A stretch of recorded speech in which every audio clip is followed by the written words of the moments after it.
What if one day, without warning, everything you loved was taken from you? Your children gone, your home destroyed, your wealth burned to ashes, your health shattered. What if the people meant to comfort you told you it was your fault? And what if God himself was silent? Would you still trust him? There once lived a man named Job in the land of Uz. He was blameless and upright, a man who feared God and stayed away from evil. Job was wealthy, 7 sons, 3 daughters, thousands of animals, 7,000 sheep, 3,000 camels, 500 oxen, 500 donkeys. He was considered the greatest man among all the people of the East. Then one day, something happened in heaven that Job knew nothing about. The angels came to present themselves before God, and Satan came with them. God asked, "Where have you come from?" Satan answered, "From roaming throughout the earth." God continued, "Have you considered my servant Job? There is no one like him, blameless and upright, fearing God and shunning evil." Satan's response was cold. "Does Job fear God for nothing? You've put a hedge around him and blessed him. But stretch out your hand and strike everything he has. Hand, he will curse you to your face." God said, "Very well. Everything he has is in your power, but do not lay a finger on the man himself." One ordinary day, Job was at home when messengers began arriving, one after another, each bearing more horrifying news than the last. First messenger: "The Sabaeans attacked. Your oxen and donkeys gone, your servants killed. I'm the only one who escaped." Before he finished speaking, a second burst through the door. "Fire fell from heaven. Your sheep and servants burned. I'm the only one who escaped." A third ran in. "The Chaldeans raided your camels. Servants killed. I'm the only one who escaped." While the third was still speaking, a fourth rushed in with grief and horror. "Your sons and daughters were feasting together when a mighty wind struck the house. It collapsed on them. They are dead. I'm the only one who escaped." In a matter of moments, Job's world was stripped bare, his wealth destroyed, his household shattered, his beloved children gone. Job stood up, tore his robe, shaved his head, but instead of cursing God, he fell to the ground in worship. "Naked I came from my mother's womb, and naked I will depart. The Lord gave, and the Lord has taken away. Blessed be the name of the Lord." In all this, Job did not sin. But Satan wasn't finished. He appeared before God again. Same question, same answer. Then God said, "Have you considered my servant Job? He still maintains his integrity, though you incited me against him to ruin him without reason." Satan responded with a cynical challenge. "Skin for skin. A man will give all he has for his own life.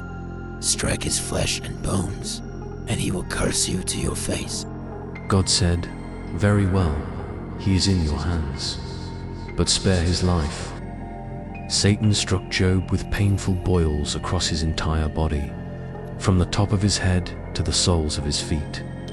Every inch of flesh screamed in agony. Skin blistered and cracked. Pus oozed from open wounds. Stripped of his children, his wealth, and now his health, Job was unrecognizable. He wandered to the edge of the city where ashes were dumped. There he sat alone, humiliated, scraping his sores with broken pottery. His wife looked at him with eyes hollowed by grief and said, "Are you still holding on to your integrity? Curse God and die." But Job answered, "Shall we accept good from God and not also accept trouble?" In all this, Job did not sin with his lips. When 3 friends heard what happened, they came to comfort him: Eliphaz, Bildad, and Zophar. They had known Job as a man of strength and wisdom. But when they saw him from a distance, covered in sores, sitting in ashes, they didn't recognize him. They wept aloud, tore their robes, sprinkled dust on their heads. Then they did something remarkable. They sat with him on the ground for 7 days and 7 nights. No one said a word. His grief was too great. Then Job opened his mouth and cursed the day of his birth. Let the day perish on which I was born. Why did I not die at birth? Why did I not perish as I came from the womb? Job's friends couldn't stay silent anymore. Eliphaz spoke first. No innocent man ever suffers like this. God punishes the wicked. Maybe you did something wrong. Job defiant. You twist my pain into proof. I know my heart. God knows it too. Bildad, your children, maybe they sinned. God is fair. If you were truly good, he would help you. Job shouting. You blame the dead. You mock me. If God would answer, I'd plead my case. But he hides while I rot. Zophar, stop lying to yourself. God sees your wickedness. Beg for mercy before it's too late. Job clung to his innocence. His friends acted like judges. Round after round of accusations. But somewhere beyond the storm clouds, God was listening. Then, after all the silence, after Job's cries, after the long speeches, the Almighty himself spoke. From the storm, the Lord answered Job.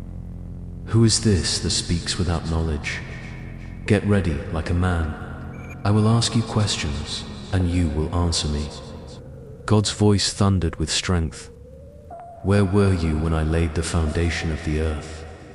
Who marked off its size? Have you ever commanded the morning to appear? Can you guide the stars across the sky? Do you send the lightning? Do you give the horse its strength? God painted a picture of his power over the heavens, the seas, the storms, every living creature, from the wild ox to the eagle, from the mountains to the deep oceans, from the untamed behemoth to the terrifying Leviathan. Creatures no man could master. Can you pull in Leviathan with a hook? Who then is able to stand against me? After God finished speaking, Job was quiet. He felt very small. Then he said, I am nothing. What can I say to you? I put my hand over my mouth. I know that you can do all things. No plan of yours can be stopped. I had heard about you before, but now I have seen you with my own eyes. I take back what I said. I am sorry for what I spoke in my pain. Job trusted God's wisdom, even when he didn't understand his suffering. Then God turned to Eliphaz. You and your friends have not spoken the truth about me like my servant Job has. Offer a burnt offering, and Job will pray for you. They did as the Lord commanded. And when Job prayed for his friends, God was pleased. God restored Job's fortunes, giving him twice as much as before. 14,000 sheep, 6,000 camels, 1,000 oxen, 1,000 donkeys, and again, 7 sons and 3 daughters. Job lived another 140 years, seeing his children and grandchildren to the 4th generation. At the end, Job died an old man, full of years. But here's something important. Just as Satan accused Job before God, he still accuses us today. He said, Job only worships you because you bless him. He twisted faith into a transaction. That's what the accuser does. He distorts truth, plants doubt, whispers, you don't deserve God. You've already sinned. Might as well keep going. Being faithful to God doesn't mean life will always be easy. We will face pain, troubles, and moments we don't understand. God's ways are higher than ours. His wisdom is deeper than we can see. Sometimes we won't know why things happen the way they do, and that's okay. When we hurt, it's okay to cry, to ask questions, to feel confused, even angry. But even in those moments, we are called to trust. May Job's journey remind you, you are never alone, and God's love is greater than any storm you face.